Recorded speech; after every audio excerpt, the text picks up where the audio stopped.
태극이 춤추던 날 해와 달 내려와 오악을 비추네.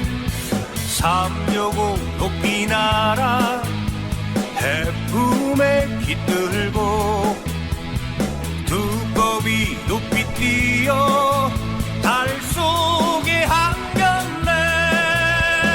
화민화웅 강문이여 배달민족의 혼이여. 화민화웅 강문이여 백두산의 주인이여. 북에는 북두칠성 남해는 남구육성 하늘의 뜻을 따라 이 땅에 오셨네.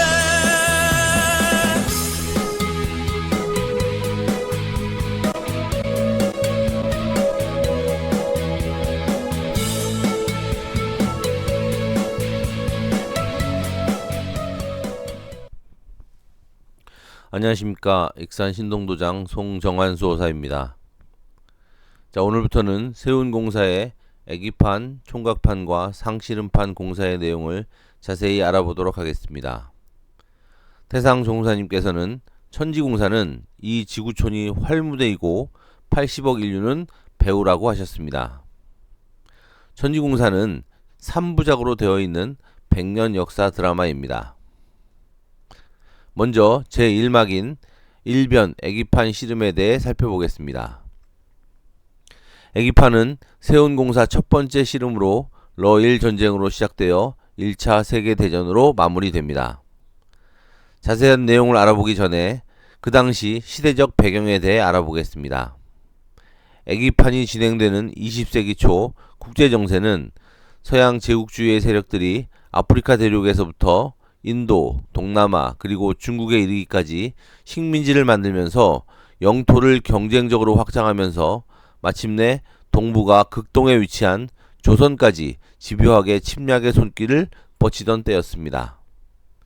그리하여 조선은 얼지 않는 항구를 확보하기 위해 남하하던 러시아와 대륙 진출을 꿈꾸던 일본이 충돌하는 각축장이 되었습니다.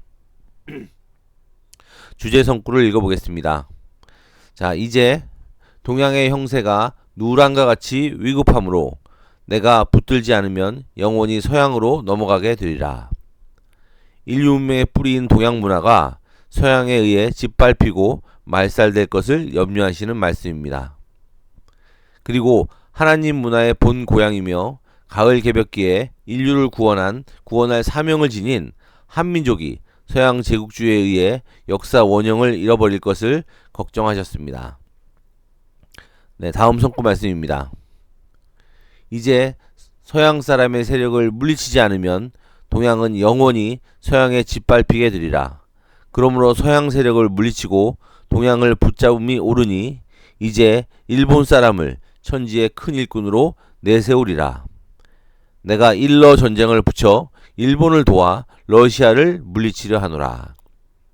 네, 5편 50장의 말씀입니다. 상님께서는 당신님의 천지공사에 일본을 첫 번째 일꾼 머슴으로 하여 밀려오는 서양 세력을 물리치게 하셨습니다. 그 사건의 출발이 바로 러일 전쟁입니다. 당시 개화를 이룬 일본은 대륙 진출의 야망을 품고 있었고 얼지 않는 부동항을 얻기 위해 원했던 러시아는 남쪽으로 세력을 넓히고 있었습니다. 이 두 강대국의 세력이 충돌한 곳이 바로 한반도 조선 바둑판입니다. 두신선은 판을 대하고 두신선은 훈수를 한다고 하신 상제님의 말씀대로 일본을 도왔던 나라는 러시아의 팽창을 견제하던 영국입니다. 그리고 러시아를 도왔던 나라는 영국과 오랜 라이벌 관계였던 프랑스입니다. 그리하여 일본과 러시아라는 서양의 제국주의 국가와 동양의 제국주의 국가가 충돌하게 됩니다. 이것이 바로 1904년 2월부터 1905년 9월까지의 러일 전쟁이며 세운공사의 첫 번째 애기판의 전반전입니다. 당시 국제정세는 신흥개발국인 일본이 거대한 러시아와의 전쟁을 이긴다는 것은 상상할 수 없었습니다. 교재 아래쪽에 있는 사파가 잘 설명해 주고 있습니다. 그러나 이 전쟁은 일본을 통해 서양 세력을 동양에서 몰아낸다고 하신 상제님 천지공사 내용 그대로 기적적으로 일본이 승리하게 됩니다. 여기서 살펴볼 중요한 성구 말씀이 있습니다. 상제님께서 성도들에게 말씀하시기를 이제 49일 동안 동남풍을 빌어와야 하리라. 이 동남풍으로 밀려드는 서양의 기세를 물리쳐야 동양을 구할 수 있으리라 하시고 49일 동안 동남풍 공사를 행하시니라. 도전 5편 53장의 말씀입니다. 이 말씀은 과거 제갈량이 7일간의 동남풍을 불려 적벽대전을 승리로 이끈 일을 빗대어 말씀하신 건데요. 상제님께서는 7일 가지고는 안 되고 그 7배가 되는 49일간 동남풍 불리는 조화를 써야 서양 세력을 물리칠 수 있다는 말씀입니다. 실제로 전주에 있는 남고산성 만경대에 가시어 이 공사를 직접 행하셨습니다. 그리하여 일본이 상제님께서 불리신 동남풍에 힘입어 서양 세력인 러시아를 물리치게 됩니다. 실제 전쟁에서 있었던 일화를 소개해 드리겠습니다. 당대 최고의 함대인 무적 함대를 보유하고 있었던 러시아는 일본과의 지상전에서 확고한 승리를 얻지 못하자 유럽에 머물던 무적 함대를 보내게 됩니다.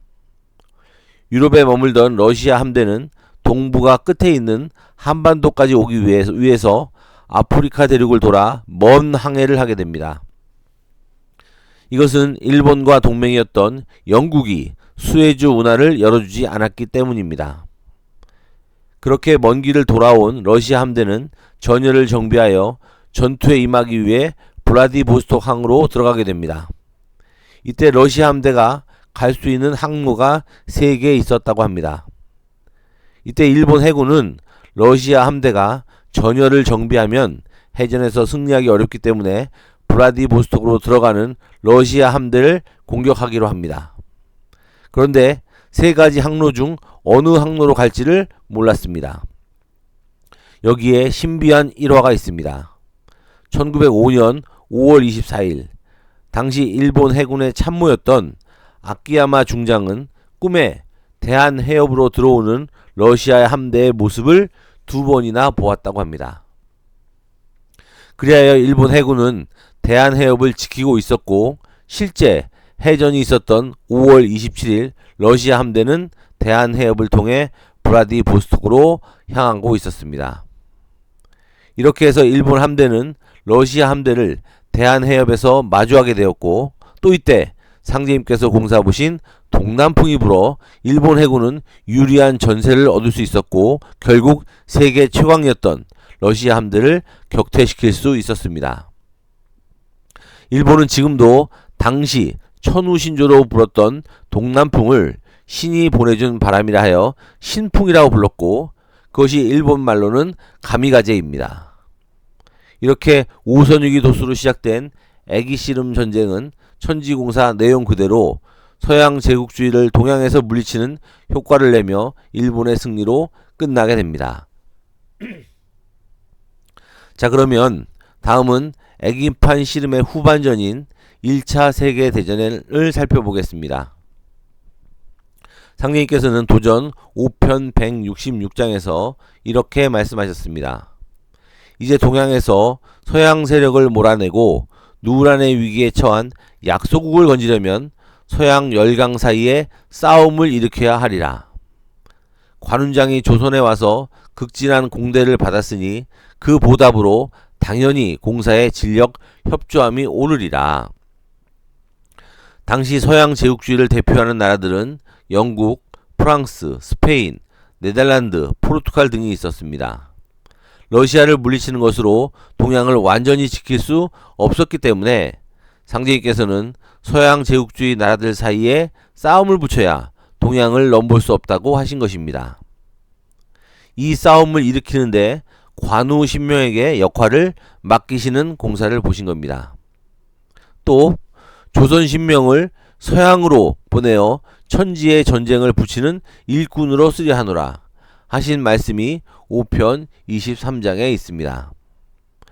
결국 관운장과 조선 신명들이 서양으로 가서 전쟁을 일으킨다는 말씀입니다. 이 전쟁이 바로 제1차 세계대전입니다. 자, 그럼 1차 세계대전에 대해 알아보겠습니다. 1차 세계대전은 1914년 사라예보 사건으로 시작되어 4년간 지속된 최초의 세계전쟁입니다. 러일전쟁에서 패배한 러시아는 동아시아를 침략하려는 야욕이 실패로 돌아가자 유럽의 발칸반도로 눈을 돌리게 됩니다. 그리하여 발칸반도에서 러시아를 중심으로 하는 범슬라브주의와 오스트리아를 중심으로 한 범게르만주의가 충돌하게 됩니다. 이런 와중에 1914년 6월 28일 오스트리아 페르디난트 황태자 부부가 보스니아의 수도 사라예보를 방문했다가 세르비아 청년에게 암살을 당하게 됩니다. 즉 게르만주의 큰 형님 국가인 오스트리아의 황태자 부부가 슬라브족의 세르비아 청년에게 피살을 당한 것입니다. 이 사건을 계기로 오스트리아는 세르비아에게 선전포고를 하고 또 슬라브족의 큰 형인 러시아는 오스트리아에 선전포고를 하게 됩니다. 그러자 독일이 다시 러시아에게 선전포고를 하고 거기서 영국과 프랑스가 합류하면서 세계전쟁으로 비화하게 됩니다. 상제님께서는 이 전쟁을 일으키기 위해 관운장 신명과 조선 신명을 보내 역사케 한다고 하셨는데요. 그 자세한 내용은 도전 5편 166장에 잘 나와 있습니다. 중요한 것은 신명들에게 서양에서 전쟁을 일으키라는 명을 하셨다는 것입니다. 그런데 이 전쟁의 발단이 되었던 오스트리아 황태자 암살 사건에는 신비한 비화가 있습니다. 점령지인 세르비아를 방문한 황태자 부부는 프린치프라는 세르비아 청년에게 적용을 당하게 됩니다. 하지만 황태자 부부는 총알을 피하게 되었고 수행원이 총에 맞아 병원으로 후송됩니다. 그리고 황태자 부부는 예정된 일정을 계속 소화하게 됩니다. 암살범인 청년은 도주를 하여 숨게 됩니다. 그렇게 황태자 부부의 일정이 진행되던 중 황태자 부부가 총에 맞았던 수행원이 있는 병원으로 갑자기 가던 길을 바꾸게 됩니다. 그리고 가던 중 잠시 마차를 멈췄는데 그곳이 바로 암살범인 청년이 숨어있던 바로 그곳이었던 것입니다. 그래야 암살범은 다시 황태자 부부를 저격할 기회를 맞이하게 되고 결국 황태자 부부 암살에 성공하게 됩니다. 체포된 청년이 그 순간을 회고하는 말을 하였는데 내용은 이렇습니다. 쏘아야 할 것인지 쏘지 말아야 할 것인지 하지만 어떤 이상한 감정이 나를 황태자에게 다가서게 하였고 심지어 서있던 보도에서 내려서게 만들었어요. 그것은 별로 어려운 일이 아니었어요. 내가 총을 쏜 사람이 누구인지도 심지어 내가 누군가에게 총을 쏘았는지 쏘지 않았는지도 알지 못했습니다. 라고 말했습니다. 상제님의 명을 받은 관운장과 신명들이 그 청년이 황태자 부부를 암살하여 그로 인해 세계전쟁이 일어나도록 뒤에서 작용했음을 알 수 있는 내용입니다. 이렇게 세운공사의 애기판 씨름은 전반전 러일전쟁과 후반전 1차 세계대전으로 전개되어 선천 5만년 한 맺힌 신명들이 원한을 풀고 인류 문화의 근원인 동양을 침범하려던 서양 제국주의 세력을 물리쳐 가을 개벽을 준비하는 과정으로 전개되었습니다. 그리고 1차 세계대전이 끝난 후 국제연맹이라는 세계 통합 조직이 발족하게 됩니다. 또 상제님께서는 러일 전쟁으로 조선에서 서양 세력을 물리치고 1차 세계대전을 붙이시기 전에 앞으로 상제님의 천지사업을 주도하여 인류를 건져 가을 개벽을 넘어 후천 성경을 주도적으로 건설할 인류 문화의 시원민족인 우리 한민족을 깨우고 개화시키기 위해 일본에게 우리나라를 맡기셨습니다. 그래서 우리 민족은 일제 36년 강점기를 맞게 됩니다. 도전 5편 177장의 말씀을 읽어보겠습니다. 조선을 잠시 다른 나라에 넘겨주고 천운을 기다리게 할 것이니라. 조선을 서양으로 넘기면 인종이 다르므로 차별과 학대가 심하여 살아날 수가 없을 것이요. 천국으로 넘기면 민중이 우둔하여 뒷감당을 못할 것이요. 일본은 임진난 후로 도술 신명들 사이에 척이 맺혀 있으니 그들에게 넘겨주어야 척이 풀릴지라. 상제님의 깊은 고민이 느껴지는 성구 말씀입니다. 인류 구원의 선봉이 되어야 할 조선은 당시 쇄국주의와 유교의식에 쩔어 양반 쌍놈만 찾고 나라의 국력은 미미하였으며 과학 등 문물의 발전에 철저히 소외되어 곧 멸망할 수밖에 없는 처지였습니다. 그리하여 상제님께서는 잠시 조선을 맡아 개화시키고 발전의 토대를 제공할 수 있는 나라를 찾고 계셨습니다. 그러나 서양 국가들에게 맡기면 차별과 학대가 심해서 민족의 정체성을 완전히 상실할 것을 염려하신 것입니다. 그 예로 서양 사람들이 식민지로 삼았던 아프리카와 남미를 보면 원주민들을 대량 학살하였고 문화를 완전히 말살해서 언어도 다 잃어버리게 만들었습니다. 그리고 청나라였던 중국은 땅덩어리만 크지 민족이 우둔하여 자기 앞가림도 잘 못하는 처지여서 조선을 맡아서 임무를 수행하지 못할 것이라고 하셨습니다. 그래서 일본을 선택하신 상제님께서는 그 대가로 일본에게 잠시 천하통일의 기운을 붙여주시기도 하셨습니다. 그 이야기는 다음 총각판 씨름에서 자세히 살펴보겠습니다. 그리고 조선을 일본에 맡기실 때 당시 일본 개화를 주도했던 당시 일왕인 명치를 불러 공사 보신 내용도 도전 5편 51장에 잘 나와 있습니다. 자, 다음은 세운 공사의 제2막인 2변 총각판 씨름도수에 대해 알아보겠습니다.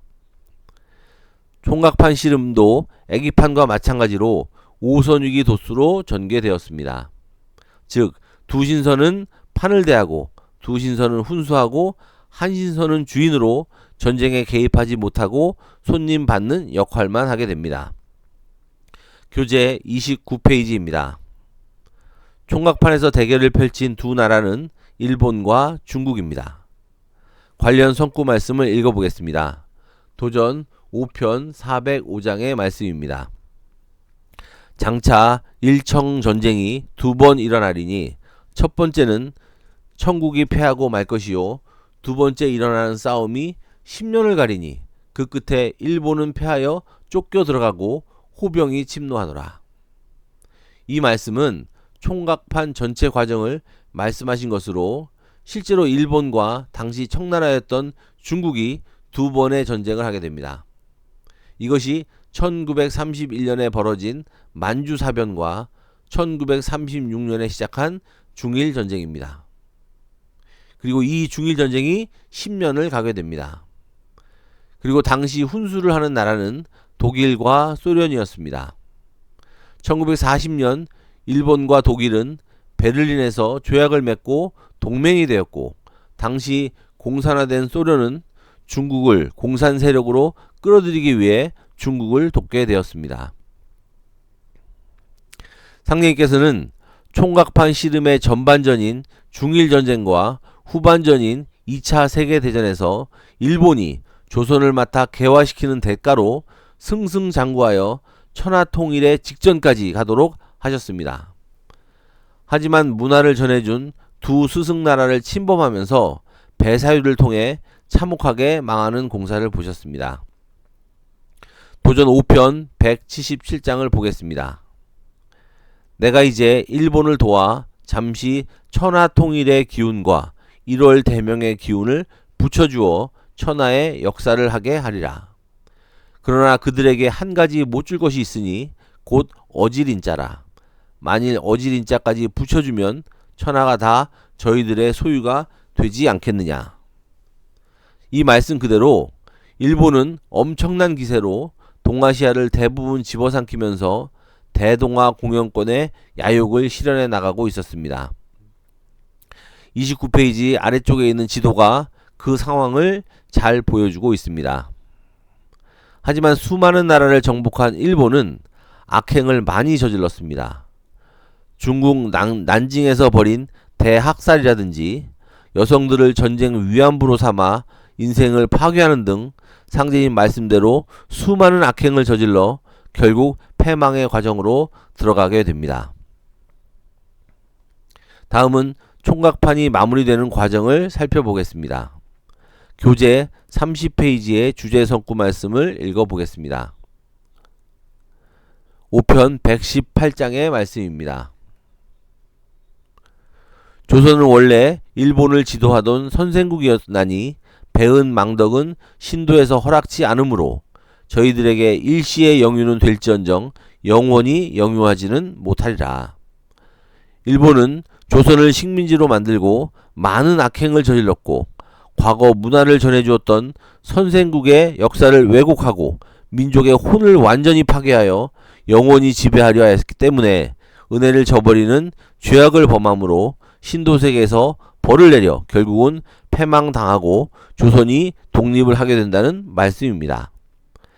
상님께서는 일본이 패망당하면서 조선이 독립되는 날짜까지도 공사로 집행해 놓으셨습니다.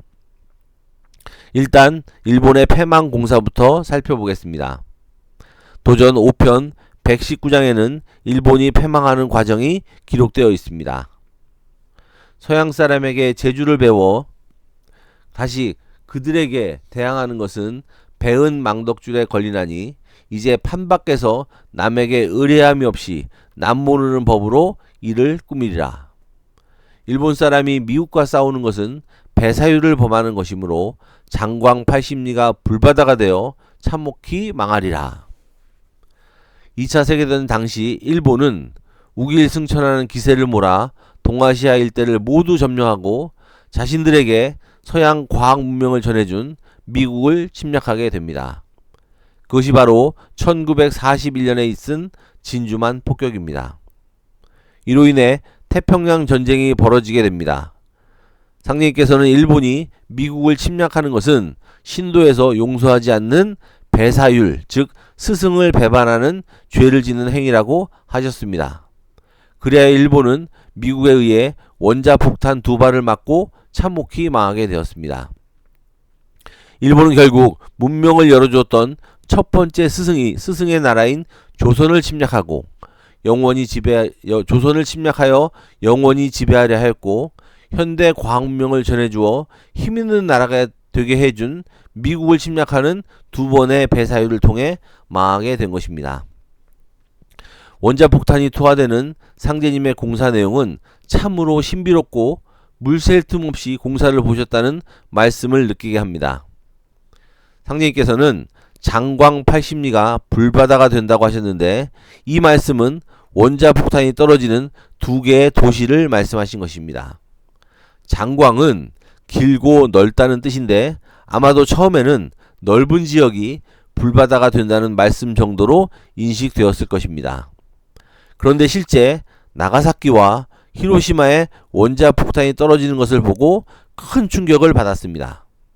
왜냐하면 나가사키를 한자로 쓰면 장기가 되는데 앞자가 바로 길장자입니다. 그리고 히로시마도 역시 한자로 쓰면 광도가 되는데 광자가 바로 넓을 광자입니다. 즉 장광 80리라는 말씀의 뜻은 원자폭탄이 떨어지는 두 도시의 이름의 앞글자를 딴 것입니다. 즉 나가사키와 히로시마에 원자폭탄이 떨어져서 불바다를 이루고 일본은 결국 패망한다는 말씀입니다. 그런데 여기 더 신비로운 비화가 있습니다. 미국이 일본에 원자폭탄을 투하하기로 결정하고 두 도시를 선정하는데 선정된 도시가 바로 히로시마이고 두 번째 도시의 후보로 도쿄와 교토 그리고 고쿠라라는 세 개의 도시였습니다. 그런데 도쿄는 일본의 수도이긴 하지만 오랜 전쟁 동안 많은 폭격으로 이미 초토화가 되었고, 교토는 일본의 많은 문화자가 있는 문화도시여서 결국 코쿠라로 결정되었다고 합니다. 그리하여 1945년 8월 6일 히로시마에 원자폭탄이 투하하고 8월 9일 두 번째 폭격을 위해 폭격기가 고쿠라를 향해 날아가고 있었습니다. 그런데 그날 폭격기가 고쿠라 상공에 도착했을 때 안개가 너무 심해서 정확하게 폭탄을 투하하기가 어려웠다고 합니다. 그래서 미국은 계획을 바꾸어 고쿠라 주변에 날씨가 청명한 도시를 다시 고르게 되었는데 그곳이 바로 나가사키였던 것입니다. 그래서 결국 두 번째 원자폭탄은 나가사키에 투하되었고 상제님의 장광 80리가 불바다가 되어 일본이 참혹하게 망한다는 말씀이 실현된 것입니다. 상제님 공사대로 역사가 전개되지 않으려 하니까 신명들이 가담하여 안개를 일으켜 공사 내용대로 진행되게 한 것입니다. 그래야 일본은 결국 항복을 하게 되고 조선은 해방을 맞게 됩니다. 일본이 항복을 결정하고 연합군에게 항복 의사를 전달한 날이 1945년 8월 14일이고 항복 문서에 서명한 날이 다음 날인 8월 15일입니다. 그런데 놀랍게도 상제님의 천지공사에는 일본이 항복하여 조선이 독립되는 날짜가 결정되어 있었습니다. 그것이 바로 도전 5편 407장에 있는 7월 7석 사모야라는 말씀입니다. 암호문처럼 비밀스럽게 해방 날짜를 기록해 놓으셨는데요. 7월 7석과 사모야라는 두 구절로 되어 있습니다. 일단 7월 7석이란 말은 말 그대로 7월 7일입니다. 1945년 음력 7월 7일, 이날이 바로 신비하게도 양력 8월 14일입니다. 일본이 연합국에게 항복 의사를 전달한 바로 그날입니다. 그리고 두 번째 구절인 사모야는 3과 5를 더하면 8이 되고 곱하면 15가 됩니다. 대외적으로 일본이 항복을 선언한 8월 15일을 이렇게 표시하신 것입니다. 그러니까 7월 7석 사무야라는 말씀은 음력 7월 7일, 즉 양력으로 8월 14일과 다음 날인 8월 15일을 기점으로 조선은 36년간의 일본의 지배에서 벗어나 상제임 천지용사의 주인의 역할을 시작한다는 말씀입니다. 이렇게 1945년 5월 유럽에서는 독일이 항복을 선언하고 8월에 일본이 패망함으로써 세운공사의 두 번째 해원판인 총각판 씨름이 종결되게 됩니다. 이렇게 두 번에 걸친 전쟁 도수를 통해 5만년 원한 맺힌 신명들의 한을 풀고 원시 반본의 섭리에 맞춰 인류 문화의 뿌리이며 근원이었던 동양 문화가 서양의 제국주의의 폭압에서 벗어나서 그 생명력을 다시 찾기 시작했습니다.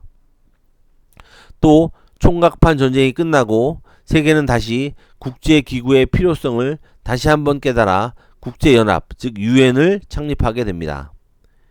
이는 후천 5만 년 세계 일가 통일정권이 나오기 위한 과정으로 애기 씨름이 끝나고 국제연맹, 총각 씨름이 끝나고 국제연합, 이렇게 좀 더 발전된 국제기구가 만들어지고 결국 마지막 최후의 전쟁, 도수인 상씨름 전쟁을 마치고 나서는 전 인류가 한마음 한뜻으로 살아가는 세계일가 통일 정권이 나오게 되는 것입니다. 오늘은 애기판 씨름과 총각판 씨름에 대해 알아보았습니다. 다음 시간에는 세운공사의 마지막 3막인 상씨름 도수에 대해서 알아보도록 하겠습니다. 감사합니다.